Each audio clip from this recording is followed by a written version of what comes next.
আসসালামু আলাইকুম ভিউয়ার্স। আমি আছি আপনাদের সাথে 75BD স্পোর্টস থেকে। মূলত আমার আলোচনাটা হচ্ছে স্পোর্টস নিয়ে, কিন্তু আমি একটু ভিন্নভাবে শুরু করতে চাই। গত 5ই আগস্ট এরপরে আমরা বাংলাদেশে বিভিন্ন ধরনেরই চেঞ্জ দেখি, অনেকেরই আসা যাওয়া দেখি। যেমন 5ই আগস্টের পরে সরকার চেঞ্জ হয়েছে। ক্রিকেটের বিষয়ে গেলে বিসিবিতে 2জন অলরেডি সভাপতি, একজন চেঞ্জ হওয়ার পরে আরেকজন আসছে, মোটামুটি 3জন সভাপতিত্ব করলো।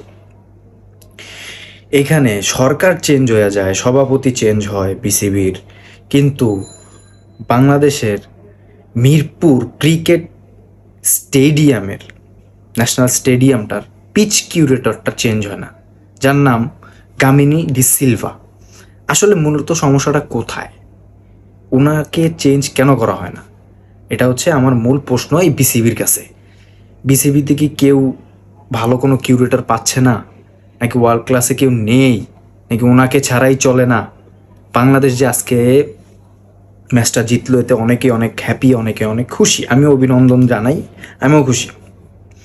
কিন্তু একটা জিনিস যদি লক্ষ্য করি, তাহলে পিচটা আমার কাছে খুবই জঘন্য লাগছে। এই পিচে মূলত বাংলাদেশ অ্যাডভান্টেজ পাইছে। বাংলাদেশ জানে যে পিচে এরকম বিহেভিয়ার করতে পারে। এখানে বলারদের একটা এক্সটার্নাল অ্যাডভান্টেজ আছে।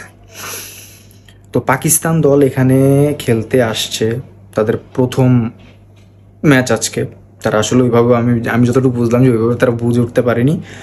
ওনারা কিন্তু বর্তমান টি20 ফরম্যাটে বিশ্বের অন্যতম একটা সেরা দল। তাদের সাথে আপনারা এইভাবে জিতে গেছেন, এতে অনেক হ্যাপি হয়েন না, কারণ আমাদের পিচটা আমি যতটুকুই দেখি এখানে খুব বাজে পিচ। এখানে যে তার মতো যদি হয়তো পাকিস্তানের হতো, তাহলে পাকিস্তান এইভাবেই ডমিনেট করে জিততো। বাংলাদেশ আমার কাছে দেখছি ভালো খেলছে। ইমন ভাইয়ের অনেক সুবিধা, অনেক অনেক অভিনন্দন। ইমন ভাই অনেক ভালো খেলছেন। ইমন ভাই ভালো 5টা ছক্কা মারছেন একটা ইনিংসে। এখানে শামি ভাইয়ের আমার একটা কথা মনে পড়ে, যে শামি ভাই বলছিলেন যে তানজিদ হাসান তামিম এবং ইমন হোসেন এই দুজন কিন্তু প্রতিদিনই ভালো খেলবেন না, হয়তো একদিন দুজনে আর কি একের পর এক ভালো খেলবেন। দুজনে একবারেই ভালো খেলবেন না, সবসময় না। এরা যদি দুজনেই সবসময় ভালো খেলতো, তাহলে দেখা যায় যে আমরা সবসময় ম্যাচটা জেতার তার প্রান্তে থাকতাম। একুবল ভালো খেলছে, আমরা মোটামুটি 7 উইকেটে ম্যাচটা জিততে পারছি, আলহামদুলিল্লাহ। কিন্তু প্রথমে আমি বাঙ্গির পোলা কামিনী ডি সিলভাকে চেঞ্জ করার কথা বলবো বিসিবিকে। একে যত দ্রুত সম্ভব সরায় দেন।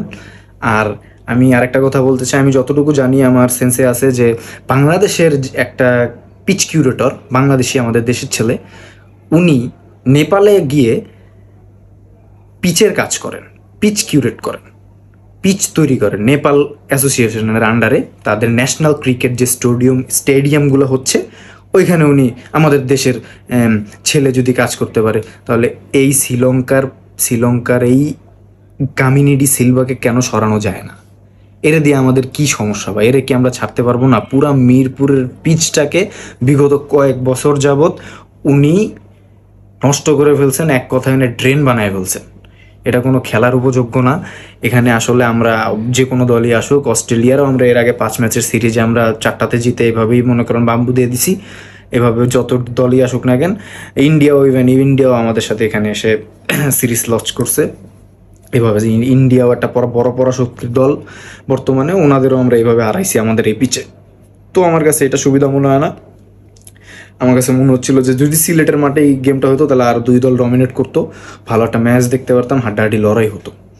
বাংলাদেশের জন্য শুভকামনা রইল। আর বিসিবিকে বলবো, ভাই যত দ্রুত সম্ভব এই কামিনী ডি সিলভাকে যত দ্রুত সম্ভব সরান।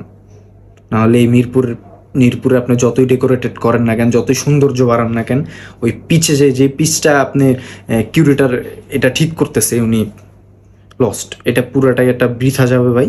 আপনি যত দ্রুত সম্ভব এই কামিনী ডি সিলভাকে সরান।